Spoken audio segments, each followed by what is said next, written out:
Bismillahirrahmanirrahim. Assalamualaikum warahmatullahi wabarakatuh. Kembali lagi di Mari Bercerita bersama saya Revi Ridwan Ahmad dan Ibrahim Rafasi Ahmad.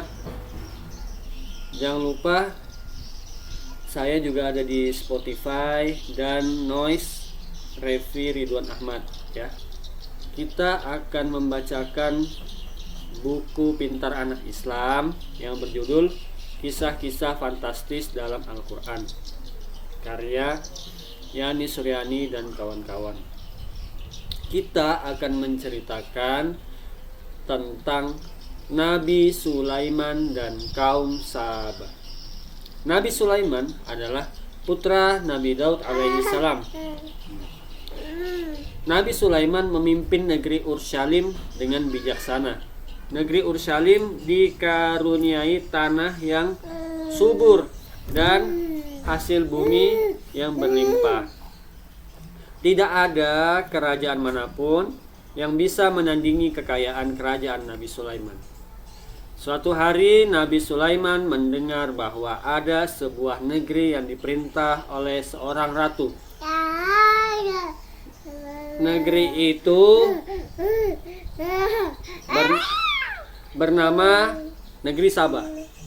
Sayangnya rakyat negeri itu menyembah matahari sebagai Tuhan mereka. Nabi Sulaiman pun mengutus burung bulbul untuk menyampaikan surat kepada Ratu Saba. Surat itu berisi ajakan agar Ratu Saba dan rakyatnya menyembah Allah Subhanahu wa Ta'ala dan takluk kepada negeri Urshalim. Negeri Urshalim yaitu negeri Nabi Sulaiman. Setelah menerima surat itu, Ratu Saba bermusyawarah bersama para menterinya. Akhirnya dicapailah kesepakatan bahwa mereka akan mengirim utusan untuk memberikan hadiah-hadiah kepada Nabi Sulaiman sebagai tanda perdamaian. Namun ternyata Nabi Sulaiman menolaknya. Bahkan Nabi Sulaiman akan menyerang negeri Saba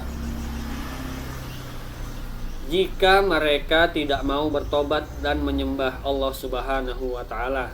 Akhirnya Ratu Saba sendiri yang datang ke tempat Nabi Sulaiman. Sesampainya di istana Sulaiman, Ratu Saba sangat kagum dengan keindahan dan kemegahan istana itu. Apalagi ternyata Nabi Sulaiman dapat memindahkan singgasana Ratu Saba dalam sekejap mata ke istananya. Ratu Saba sangat kaget ketika menemukan singgasananya ada di istana Nabi Sulaiman. Ratu Saba sangat kagum dengan keindahan negeri Urshalim dan istana Nabi Sulaiman. Akhirnya ia pun bertobat dan menyatakan keimanan kepada Allah Subhanahu wa Ta'ala. Bersama Ratu Saba, Nabi Sulaiman menyatukan penduduk Saba dengan penduduk Urshalim. Mereka semua bersatu dalam kalimat tauhid, mengesahkan Allah Subhanahu wa Ta'ala. Sampai beberapa kurun waktu setelah Nabi Sulaiman meninggal, kaum Saba masih menyembah Allah Subhanahu wa Ta'ala. Namun kemudian mereka kembali ke agama nenek moyang mereka dan menyembah matahari.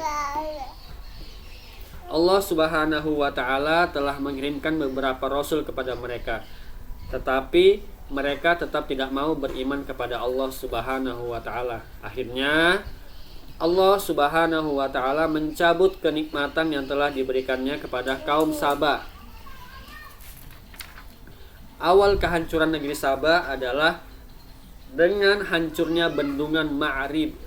Dahulu Ratu Saba membangun bendungan ini agar rakyatnya tidak kekurangan air. Dengan adanya bendungan ini, negeri Saba menjadi negeri yang subur. Ketika kaum Saba tidak mau lagi menyembah Allah Subhanahu wa Ta'ala, Allah menghancurkan bendungan ini dengan perantaraan tikus. Tikus-tikus itu menggerogoti dinding bendungan. Selain itu, di negeri Saba juga terjadi perang saudara sehingga bendungan Ma'rib tidak ada yang memperbaiki. Setelah bendungan Ma'rib hancur, rakyat Sabah hidup dalam kesulitan. tumbuh-tumbuhan yang biasanya tumbuh subur di tempat itu tidak lagi menghasilkan buah-buahan. Negeri Saba menjadi negeri yang miskin. Hal itu terjadi karena kaum Saba kufur atas nikmat yang telah Allah berikan kepada mereka. Mereka malah berpaling dari Allah, padahal Allah yang telah memberikan berbagai kenikmatan kepada mereka. Salah satu nikmat itu adalah kesuburan tanah di negeri Saba yang menghasilkan hasil bumi yang melimpah. Kisah ini terdapat dalam Al-Quran surah Saba ayat 12 sampai dengan ayat 18.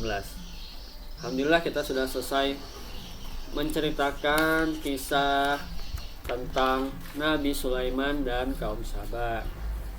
Terima kasih yang sudah menonton sampai selesai dan mendengarkan sampai selesai. Semoga dapat bermanfaat. Sampai jumpa di konten selanjutnya. Saya Revi Ridwan Ahmad dan Ibrahim Rafasya Ahmad undur diri.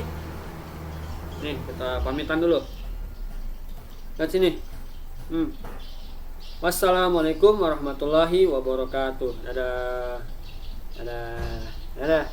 Baba. Baba, dadah.